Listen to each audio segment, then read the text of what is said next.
सुनीता जी, जो बात प्रतीक जी कह रहे हैं, जो बात लगातार सरकार की तरफ से की जा रही थी या जो आज हुआ है, उसे क्या समझा जाए? क्या पहलवानों को कोई आश्वासन मिला है? क्या अमित शाह से जो मुलाकात हुई है उसके बाद कोई उम्मीद जगी है कि शायद अब इंसाफ होगा और इसी वजह से ये टर्न लिया गया है? देखिए, इंसाफ 5 महीना डिले हो गया है।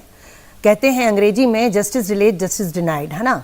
तो गवाहों को होस्टाइल करने का मौका मिल जाता है। ये जो रिच पावरफुल इन्फ्लुएंशियल के ऊपर जब कोई भी एलिगेशन लगता है तो ये कोशिश की जाती है, पुलिस भी इशारे का इंतजार कर रही होती है। इशारा ही नहीं मिला कि आप कुछ करो। पॉक्सो का रूल एकदम क्लियर कट कहता है उसको, लेकिन नहीं पकड़ा गया।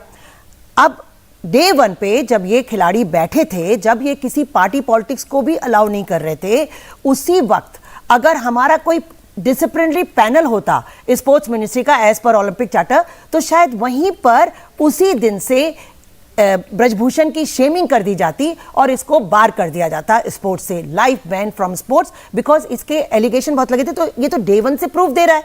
इसने 15 रुपए का मेडल बोला, इसने मंत्रा बोला, इसने साक्षी और विनेश फोगाट के बारे में बहुत ही डेरोगेटरी रिमार्क्स दिए।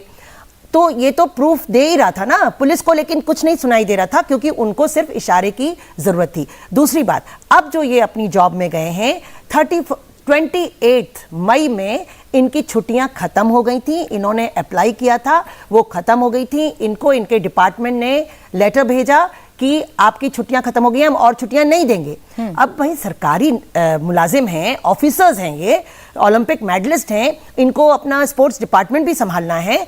तो दूसरी बात, पुलिस ने इनको जंतर मंतर की परमिशन नहीं दी।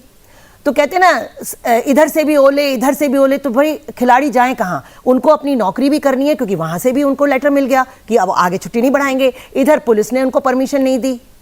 दूसरा, जब स्पोर्ट्स मिनिस्ट्री है, इंडियन ओलंपिक एसोसिएशन है, जो अभी भी चाहे तो एक डिसिप्लिनरी पैनल बना के एटलीस्ट इसको शेम करके ब्रजभूषण को इसको लाइफ बैन फ्रॉम स्पोर्ट्स तो कर सकती है।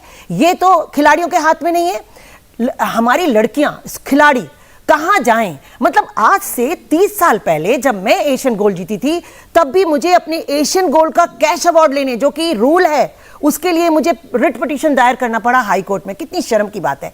और आज भी वही हिसाब किताब है कि कोई भी ऐसा रिड्रेसल कोई मैकेनिज्म नहीं है जहां पर जो खिलाड़ी है, जब वो त्रासदी में है, चाहे अधिकारी है, स्पोर्ट्स ऑफिसर है, कोचेज हैं, सबकी प्रॉब्लम इन सब समस्याओं के बीच में सुनीता जी, जो मुलाकात हुई है, सिस्टम नहीं है। एक दिन पहले जो मुलाकात हुई है रात में गृह मंत्री अमित शाह की इन पहलवानों के साथ जो प्रदर्शन कर रहे हैं, जो आंदोलन कर रहे हैं, ये मुलाकात क्या एक ऐसा जरिया हो सकती है जिससे गतिरोध, ये डेडलॉक अब टूट रहा है?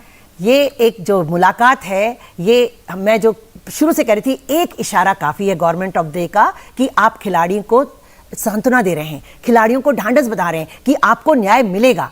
इतना अभी तक तो कोई ये भी नहीं कह रहा था। वो अनुराग ठाकुर जी ने 2016 में बिल भी पास करने के लिए पार्लियामेंट में डाला, लेकिन उसके बाद 6 साल में उस पर कुछ हुआ नहीं। वो भी स्पोर्ट्स एथिक्स कमीशन का बिल था। तो अब अमित शाह जी मिल लिए, बहुत अच्छी बात है, क्योंकि अब पुलिस को ये तो लगा कि अमित शाह जी ने तो कह दिया कि न्याय करना पड़ेगा, तो अब पुलिस को तो न्याय करना पड़ेगा। तो ये एक प्रेशर जो मिला है खिलाड़ियों को, ये पॉजिटिव प्रेशर मिला है, लेकिन बहुत लेट मिला, 5 महीने लेट मिला। यही अगर पहले महीने में मिल जाता तो शायद बहुत अच्छा होता।